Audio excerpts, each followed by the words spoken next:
ఈరోజు seed access road మీద వచ్చాము అధ్యక్ష. చాలా సంతోషం. గౌరవ మంత్రివర్యులకి ధన్యవాదం తెలియజేసుకుంటున్నాం అధ్యక్ష. చాలా కన్వీనియంట్గా ఉంది. ముందుగా వారందరికీ కూడా శుభాకాంక్షలు తెలియజేసుకుంటున్నాం అధ్యక్ష. నేను అడిగిన క్వశ్చన్ ఎప్పుడు కూడా ఇంత షార్ట్ క్వశ్చన్గా ఎప్పుడూ లేదు అధ్యక్ష. కానీ దీంట్లో చాలా మీనింగ్ ఉంది అధ్యక్ష. గౌరవ మంత్రివర్యులు చెప్పారు ఇది ప్రైవేట్ ఆర్గనైజేషన్కి ఇవ్వటానికి లేదు అని చెప్పి సింపుల్గా చెప్పారు అధ్యక్ష. ఓ జీవో నెంబర్ రాశారు అధ్యక్ష. మనసు ఉంటే ఏదైనా ఉంటుంది అధ్యక్ష. కానీ మన మంత్రివర్యులకి గౌరవ మంత్రివర్యులకి నేను కోరేది ఏంటంటే అధ్యక్ష, ఈ capital Amaravati capital building constructions చేసేది నవరత్నాలు లాంటి కాంట్రాక్టర్స్ ఉన్నారు, అది వేరే విషయం అధ్యక్ష. కానీ రాష్ట్రంలో సబ్కా అని state of Andhra Pradesh building contractors association అని చెప్పి అధ్యక్ష, దాంట్లో 4,000 మంది కాంట్రాక్టర్స్ రిజిస్టర్డ్ కాంట్రాక్టర్స్ ఉన్నారు అధ్యక్ష. చిన్న కాంట్రాక్టర్స్ మన పెద్దవాళ్ళే కనపడతారు, కానీ చిన్న కాంట్రాక్టర్స్కి మరి ఏమాత్రం కూడా అవకాశం లేనటువంటి పరిస్థితి అధ్యక్ష. ఇది ఒక్కటే 4,000 మంది రిజిస్టర్డ్ కాంట్రాక్టర్సే కాకుండా 6,000 మంది ఎఫిలియేటెడ్ మెంబర్స్ కూడా దాంట్లో ఉన్నారు అధ్యక్ష. అంటే ఈ రాష్ట్రంలో 10,000 మంది ఉన్నారు అధ్యక్ష. This is not a private organization అధ్యక్ష. దీనికి it is registered under societies act 431/2019 అధ్యక్ష. I'm repeating 431/2019. It is a registered societies act కింద రిజిస్టర్ అయిన బాడీ అధ్యక్ష. మేము అడిగింది దేని గురించి అధ్యక్ష? కాంట్రాక్టర్స్ అడిగింది ఎంతో దూరం నుంచి వచ్చి చిన్న కాంట్రాక్టర్స్ వాళ్ళు ఉండటానికి వసతి లేక, ఉండాలనుకుంటే డబ్బులు లేక, పేమెంట్స్ లేక నానా దుర్భరమైన పరిస్థితుల్లో ఉన్నారు అధ్యక్ష. కాబట్టి ఇక్కడ ఏదైనా స్టేట్ మీరు బిల్డింగ్ సైట్ ఒక్కటే ఏమన్నా నామినల్ రేట్కి ఇమ్మని చెప్పి ఈ కాంట్రాక్టర్స్ రిక్వెస్ట్ చేస్తున్నారు అధ్యక్ష. అంతేగాని డబ్బులు బిల్డింగ్ కన్స్ట్రక్షన్కి ఇమ్మని చెప్పి డబ్బులు ఏమి ఇమ్మని అడగట్లేదు అధ్యక్ష. దీనికి ఇందాక చెప్పిన మంత్రివర్యులు చెప్పినట్టు స్టేట్ ఆఫీస్కి, ఒక కన్వెన్షన్ సెంటర్స్కి, అలాగే ఒక స్కిల్ డెవలప్మెంట్ సెంటర్కి వాళ్ళ అకామిడేషన్ గురించి అడుగుతున్నారు అధ్యక్ష. ఇది ఒకటే కాకుండా అధ్యక్ష ఇంకొక రిక్వెస్ట్ ఏంటంటే ఇది మాకు రూల్స్ పర్మిట్ చేయవని అంటున్నారు అధ్యక్ష. సరే, దానికి తప్పనిసరిగా దీన్ని ఆలోచించవలసిన అవసరం ఉంది అధ్యక్ష. గౌరవ మంత్రివర్యులు, గౌరవ ముఖ్యమంత్రి వర్యులు దీనిపైన కొంచెం ఆలోచించి మిగిలిన కాంట్రాక్టర్స్, ఎంఎస్ఎంఈలో ఉన్న కాంట్రాక్టర్స్ కూడా కొంత చేయూతనివ్వాల్సిన అవసరం ఉంది అధ్యక్ష. ఇదొక్కటే కాకుండా ఏమాత్రం డబ్బులు ఖర్చు లేని డబ్బులు ఖర్చు కూడా ₹1 ఖర్చు లేకుండా ఉండే వ్యవహారం కూడా మంత్రివర్యులు చేయవలసిన అవసరం ఉంది అధ్యక్ష. అదేంటంటే 29th డిసెంబర్ కాంట్రాక్టర్స్ డే కింద గుర్తించవలసిన అవసరం ఉంది అధ్యక్ష. ప్రతి వాళ్ళకి ఇంజనీర్స్ డే ఉంది, డాక్టర్స్ డే ఉంది, మదర్స్ డే ఉంది, ఫాదర్స్ డే ఉంది. ఈ మొత్తం బిల్డింగ్ నిర్మాణం మొత్తం చేసేది మొత్తం కాంట్రాక్టర్సే కదా అధ్యక్ష. వాళ్ళకి ఒక డే అనేది లేకుండా ఎలాగ అధ్యక్ష? అది డే కనుక 29th డిసెంబర్ కాంట్రాక్టర్స్ డే కింద ప్రకటించవలసిన అవసరం ఉంది అధ్యక్ష. అప్పుడైతే ఏమవుతుందంటే అధ్యక్ష, ఈ చిన్న కాంట్రాక్టర్స్, పెద్ద కాంట్రాక్టర్స్ వారి సహాయ సహకారాలతోటి గౌరవ మంత్రివర్యుల్ని పిలిపించి వారికి సన్మానం చేసి కాంట్రాక్టర్స్కి ఉన్న ప్రాబ్లమ్స్ ఇవన్నీ కూడా తెలపడానికి అవకాశం ఉంటుంది అధ్యక్ష. ఇది ఒక్కటే కాకుండా నిష్ణాతులైన ఎవరైతే ఇంజనీర్స్ ఉన్నారో వారిని కూడా తీసుకొచ్చి ఆ రోజు సన్మానం చేసి ఆ రోజు వారి దగ్గర నుంచి లెక్చర్స్ వినిపించి కాంట్రాక్టర్స్ హైయెస్ట్ క్వాలిటీ ఏ విధంగా చేయాలో అని చెప్పి సెమినార్స్ పెట్టడం ఉంటుంది అధ్యక్ష. దయచేసి ఈ విధమైన కోరిక, ఇది చిన్న కోరిక అధ్యక్ష, ఇది పెద్ద ఇష్యూ కూడా కాదు అధ్యక్ష. ప్రతిదానికి ఒక్క నిమిషం అధ్యక్ష, చార్టర్డ్ అకౌంటెంట్స్ డే ఉంది, అన్నింటికి బోల్డ్ డీలు ఉన్నాయి అధ్యక్ష. కానీ కాంట్రాక్టర్స్ మాత్రం లేదు అధ్యక్ష. దయచేసి ఇదొక్కటే అయిపోయింది అధ్యక్ష. ఇదొక్కటే కాకుండా అధ్యక్ష, ఈ కాంట్రాక్టర్స్ పాపం చిన్న వాళ్ళు అధ్యక్ష. ఇదివరకు జీవో నెంబర్ 35 ఉండేది, జీవో 94 ఉండేది అధ్యక్ష. అప్పుడు ఏదైతే పాత ప్రభుత్వం అధ్యక్ష జీవో 35, 94 ఇద్దరిని 2 జీవోల్ని తీసేసి జీవో 62 అని తీసుకొచ్చారు అధ్యక్ష. ఆ జీవో 62 ఏంటంటే కేవలం బిల్డింగ్ కాంట్రాక్టర్స్కి ఏమాత్రం ఉపయోగం లేనటువంటి జీవో అధ్యక్ష. అందుకు బోర్డ్ ఆఫ్ చీఫ్ ఇంజనీర్స్ అధ్యక్ష 29/5/2025 నాడు board of chief engineers meet అయ్యి ఇది రెండింటిని కలిపి ఇంకొక కొత్త జీవో తీసుకురావాల్సిన అవసరం ఉంది, జీవో 62 పనికిరాదని చెప్పడం జరిగింది అధ్యక్ష. ఇది సంవత్సరం కాలం అయినప్పటికీ కూడా అధ్యక్ష, సంవత్సరం 3 నెలలు అయిపోయింది అధ్యక్ష. అది ఇంకా ఇరిగేషన్ డిపార్ట్మెంట్లో అక్కడే ఉంది అధ్యక్ష. ఏమాత్రం మూమెంట్ లేదు అధ్యక్ష. దయచేసి గౌరవ మంత్రివర్యులు దీనిపైన ప్రత్యేకమైన దృష్టి సారించవలసిన అవసరం ఉంది అధ్యక్ష. ఇంకొకటి జీవీఎంసీ ఎలక్షన్స్ వస్తున్నాయి.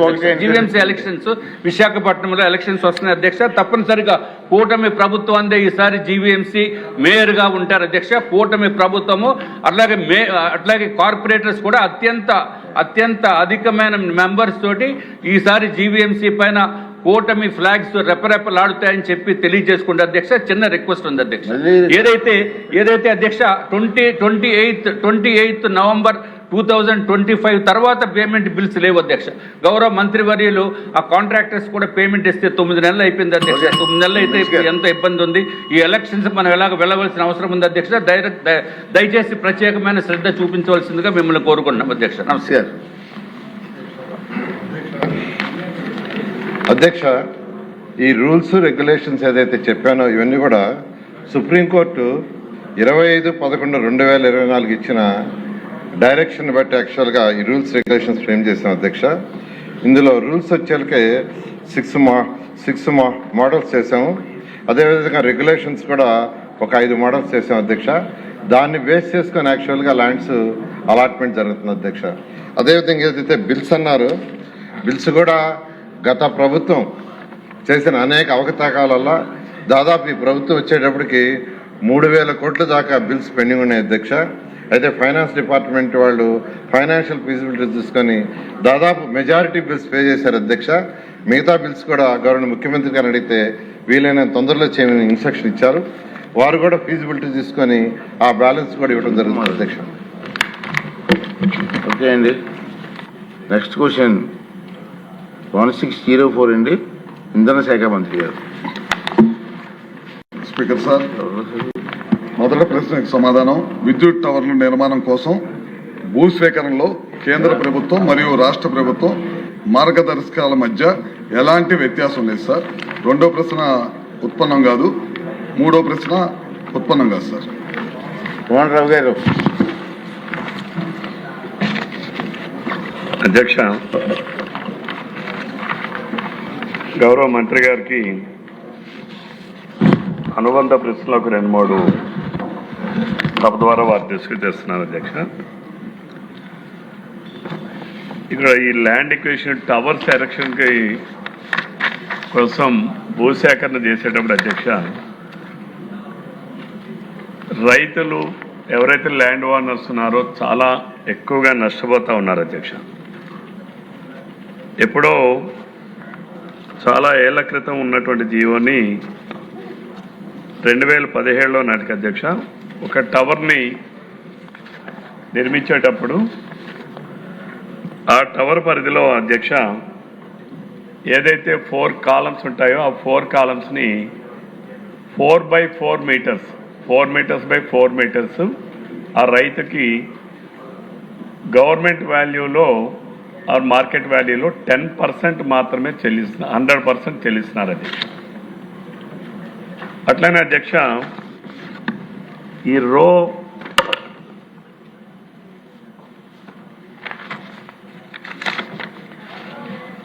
అంటే దీన్ని టవర్ బేస్ కాంపన్సేషన్ అంటారు అధ్యక్ష. అలాగే రో కారిడార్ కాంపన్సేషన్కి వచ్చేటప్పటికి 10% మాత్రమే, అంటే ఏదైతే లైన్లు పోతాయో ఆ కింద భాగంలో 10% మాత్రమే ల్యాండ్ కాస్ట్లో తీసుకుంటున్నారు అధ్యక్ష.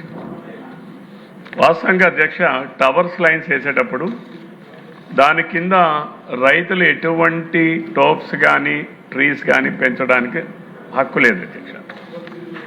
అలానే అట్ ది సేమ్ టైం గౌరవ మంత్రి గారికి నేను వేసే ప్రశ్న ఏంటంటే, మీరు ఏదైతే టవర్ కారిడార్ ఉన్నాయో ఎయిదర్ సైడ్స్ అంటే బోత్ సైడ్స్ కూడా ఎన్ని మీటర్ల వరకు ఎటువంటి కన్స్ట్రక్షన్స్ చేయకూడదు అనేది ఒకసారి ఈ సభ దృష్టికి తీసుకురావాలని చెప్పి గౌరవ మంత్రి గారు ప్రశ్నిస్తున్నారు అధ్యక్ష. అయితే recently what I came to know that కూటమి ప్రభుత్వం అధికారంలోకి వచ్చాక అధ్యక్ష ఈ 10% ఏదైతే 100% ఉండేటటువంటిది టవర్ బేస్ కాంపన్సేషన్ 200% చేశారు అధ్యక్ష. అలాగే 10% ఉండేటటువంటిది 30% ఆఫ్ ది ల్యాండ్ వాల్యూ అని చెప్పి చేశారు అధ్యక్ష. కానీ కన్స్ట్రక్షన్ అధ్యక్ష ఎన్ని మీటర్ల వరకు చేయనప్పుడు మనం అనుమతించినప్పుడు మీరు ఎంటైర్ ల్యాండ్ కాంపన్సేషన్ పే చేయకుండా 30% అని అంటే మరి ల్యాండ్ ఓనర్స్ నష్టపోతా ఉన్నారు కదా అధ్యక్ష. 2013 యాక్ట్ ప్రకారం ల్యాండ్ ఎక్విజిషన్ చేయాల్సినటువంటి అవసరం ఉంది అధ్యక్ష. ఇది గౌరవ మంత్రి గారు సమాధానం ఇవ్వాలని చెప్పి కోరుతా ఉన్నారు.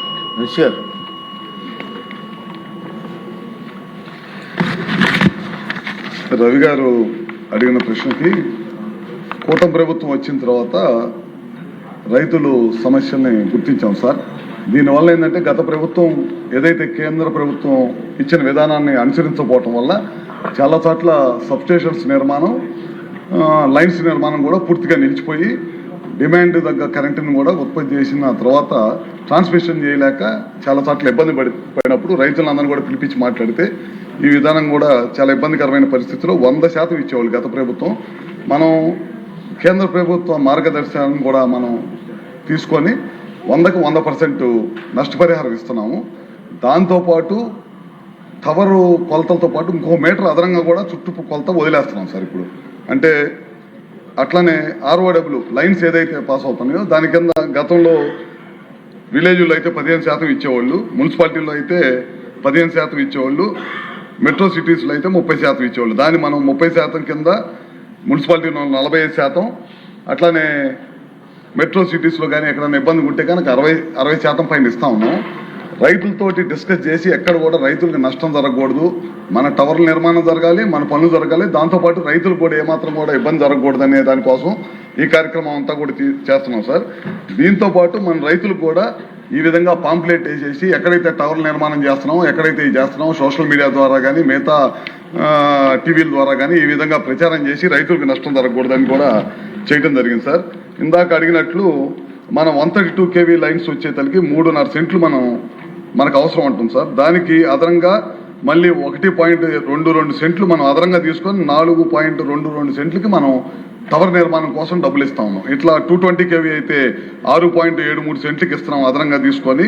5.5 సెంట్లు 5.20 సెంట్లు మనకు అవసరం అయితే అదనంగా మళ్ళీ 1.53 సెంట్లు తీసుకొని 6.73 సెంట్లకి మనం నష్టపరిహారం ఇస్తున్నాం. 400 kV అయితే 9.88 సెంట్లు అయితే అదనంగా 2.8 సెంట్లకి అదనంగా తీసుకొని మళ్ళీ 11.96 సెంట్లకి మనం చెల్లిస్తా ఉన్నాం సార్. అట్లా ప్రతి దానికి కూడా రైతులతో కూర్చొని మనం ఎక్కడ కూడా రైతులకి నష్టం జరగకుండా ఇటీవల కాలంలో చాలా పెద్ద ఎత్తున టవర్స్ నిర్మాణం కానీ సబ్స్టేషన్స్ నిర్మాణం కానీ ఈ ప్రభుత్వం చేపడుతుంది. ఇది చేపట్టేటప్పుడు రైతుల సహాయ సహకారాలు మనకు అవసరం కాబట్టి వాళ్ళతో కూడా కూర్చొని మాట్లాడి చేస్తా ఉన్నాం.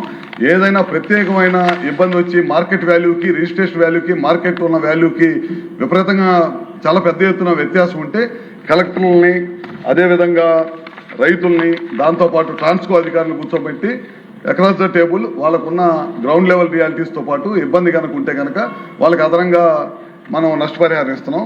ఇందాక ఎమ్మెల్యే గారు చెప్పినట్టు మొత్తం భూసేకరణ చేయొచ్చు కదా అన్నారు. మొత్తం భూసేకరణ చేయాలంటే అది సాధ్యపడేది కాదు సార్.